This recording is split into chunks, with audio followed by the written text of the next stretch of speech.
Hello বন্ধুরা, আমি চলে এসেছি বইচিতে।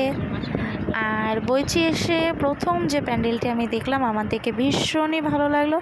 তো আমি এটি ভিডিও করে নিলাম, তার কারণ আমি আমার বন্ধুদের কাছে এটি শেয়ার করতে চাই। তার কারণ হচ্ছে এটি একটি ভীষণই ঐতিহ্য তুলে ধরেছেন এখানকার মানুষজন। তো তোমরা দেখতে থাকো কি কি হচ্ছে। এটা আমরা ছোটোবেলায় দেখতাম, কিন্তু এখন এই জিনিসটা হয়তো অনেক বাচ্চারা বুঝতেই পারবে না যে মা পুতুল নাচটা কি, জিজ্ঞেস করে মা পুতুল নাচটা কি। কিন্তু আমরা ছোটোবেলায় ভীষণই এনজয় করতাম। তো অনেক জায়গাতেই আমরা দেখেছি এই পুতুল নাচটা, এখন কিন্তু আর দেখা যায় না। তো যার জন্য আমি ভিডিওটা করে নিলাম,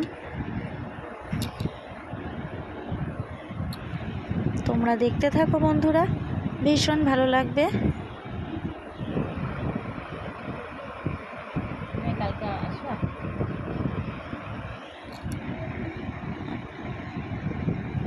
এই পুতুল নাচ আমাদের ছোটোবেলাতেই অনেক কম হয়ে গিয়েছিল, আর এখন তো নেই বললেই চলে।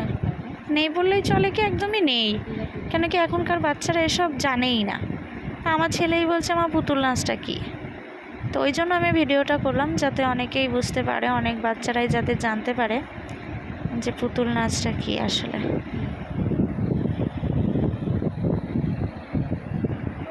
তো দেখো, আমার ভীষণই ভালো লাগছিল, ভীষণ ভালো লাগছিল এটা দেখতে।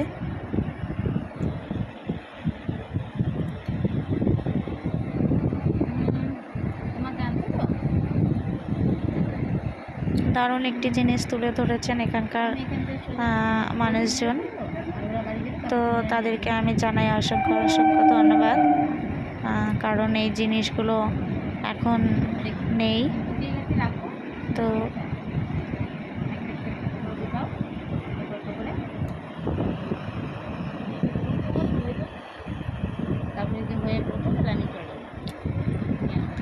আসলে আগেকার জিনিসগুলো এখন সবই প্রায় লুপ্ত, কিছুই এখন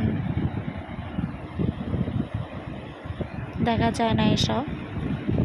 এই কারণেই বলবো যে বাচ্চারা তোমরা একটু দেখো ভিডিওটি।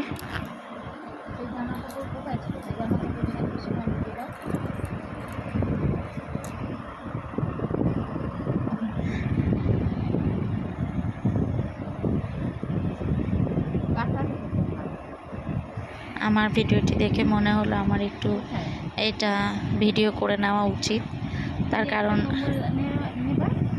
অনেকেই এটা জানে না। তো ধন্যবাদ, সবাই ভালো থাকবে।